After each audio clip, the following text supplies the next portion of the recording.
Баршаңызға қайырлы күн, менің каналыма қош келіпсіздер. Бүгін сіздермен өзіміздің қолымызбен жақсылап лағманды бірге созамыз. Өзімнің сіздермен әдіс тәсілімен бөлісемін. Каналдан алыстамай, видеоны міндетті түрде соңына дейін қараңыздар. Ол үшін бізге су қажет, және осының үстінен 1 шай қасық тұз салып ерігенше араластырамыз. Бұл жерде суымыз міндетті түрде салқын болуы тиіс.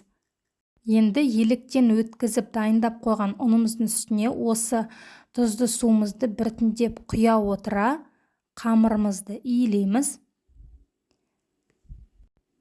Қамырды біз қатты қылдырып иілегеніміз жөн. Міне видеода көріп тұрғандарыңыздай, сіздерге барынша түсінікті болу үшін видеоны жылдамдатпай, асықпай түсіндіруге тырысудамын. Барлық заттың қажетті мөлшерін описанияға қалдырамын. Сол жерден қарап міндетті түрде өлшеп жасасаңыздар, сіздердің де лағмандарыңыз дәл осылай өте әдемі, біркелкі езілмей шығатын болады. Қамырды илеген соң салафан қалташасына 20 минутқа қалдырамыз.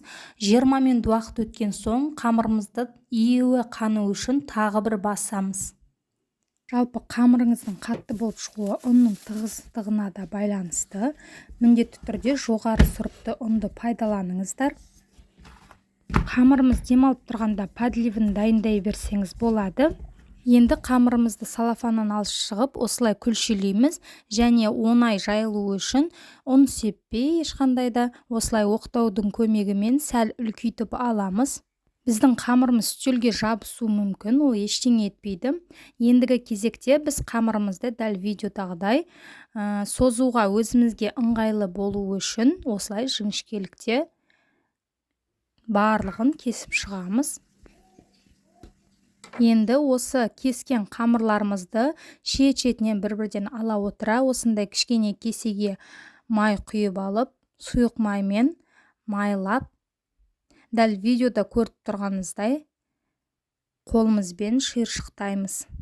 Осылай формаға келтіріп алған соң үлкенірек тәрелкемізді алып, жаңағы дөңгелеткен қамырымызды ұлу секілді орналастырамыз. Және де келесі қамырымызды да дәл солай қолымызды қамырдың үстін жақсылап майлап алып, қолымыздың көмегімен осылай қатты үстіне салмақ салмай дөңгелетеміз, және жаңағы қамырды ары қарай жалғастырып осылай ұлу секілді орай береміз.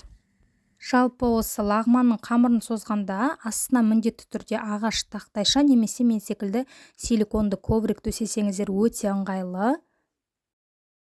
Қамырларыңыз жабыспай, жақсы болып жайылады. Мінекей, енді барлық қамырымызды осылай ұлу секілді орап шыққан соң, кеуіп қалмас үшін үстіне осылай жақсылап сұйық майды жағамыз. Барлық жеріне толықтай тиюі тиіс, және бетін осындай салафанмен немесе пищевой пленкамен жауып қоямыз. Тағы да қамырымызды 15 минутқа демалдырамыз. 15 минут уақыт өткен соң, ең бірінші домалатқан қамырымыздан бастап аламыз да, кезегімен шет-шетінен осылай оқтауды жайғандай қамырымызды ақырындап созуды бастаймыз. Лағманның қамыры жақсы шығу үшін бастапқыда айтып өткенімдей қамырды міндетті түрде қатты қылып илейміз. Және де ұнымыз да жоғары сортта болуы тиіс. Және ең бастысы қамырдың июі міндетті түрде жақсы қануы тиіс. Сол кезде сіздердің қамырларыңыз жаңағы үзіліп кетпей, әрі езілмей, өте әдемі болып шығады, және созуға да ыңғайлы болады. Міне, бастапқы қамырымызды жартылай созып қойдық, және бұл кеуіп қалмас үшін бетіне салафанды жауып қажеті жоқ, тек сұйық маймен ғана майлап дайындап қойсаңыздар болады. Сіздерге түсінікті болу үшін барынша жылдамдатпауға тырыстым. Міне, осылайша тез созып аламыз, ешқандай да үзіліп кетпейді.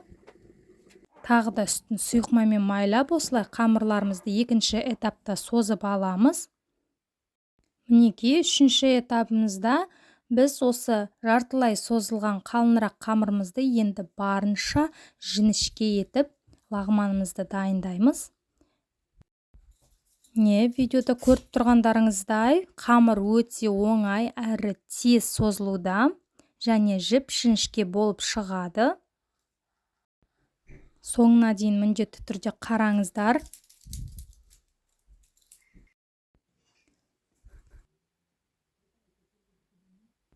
Егер сіздерде терезе ашық болса, қамырдың бетін міндетті түрде целлофан қалташасымен жабуларыңызға кеңес беремін. Себебі қамырыңыз құрғап кеуіп кетсе, дәл видеодағыдай созылмайтын болады. Егер қамырларыңызды бұдан қалың еткілеріңіз келсе, қалың етіп, немесе бұдан да тым жіңішке қылдырып та жасасаңыздар болады. Байқасаңыздар, видеода қамырлар біркелкі, әдемі, жіп-жіңішке болып созылуда.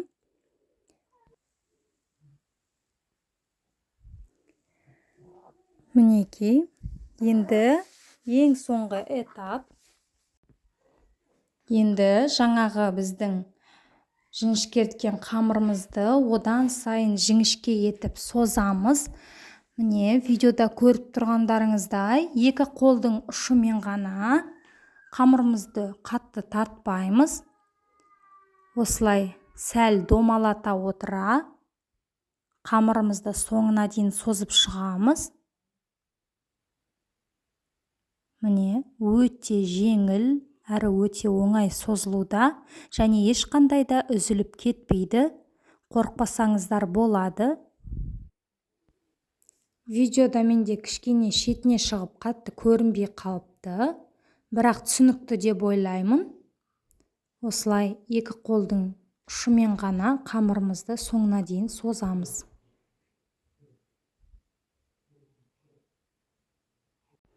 Соңына дейін созып болған соң, қамырымыз бір-біріне оратылып қалмас үшін екі қолдың шетіне кезекпен кезек видеода көріп тұрғандарыңыздай жинап аламыз. Жинағанда шатасып қалмас үшін бірінші қолдың іш жағына, екінші қолдың сырт жағына жинап, осылай қаттырақ үстелдің үстіне ұрғыштаймыз. Сонда біздің қамырымыз осындай мінекей жіп-жіңішке пісуге дайын болып шығады. Келесі жұқартқан қамырларымызды да дәл солай екі қолмен кезек-кезек жинап аламыз және қатты үстелдің үстіне ұрғыштаймыз.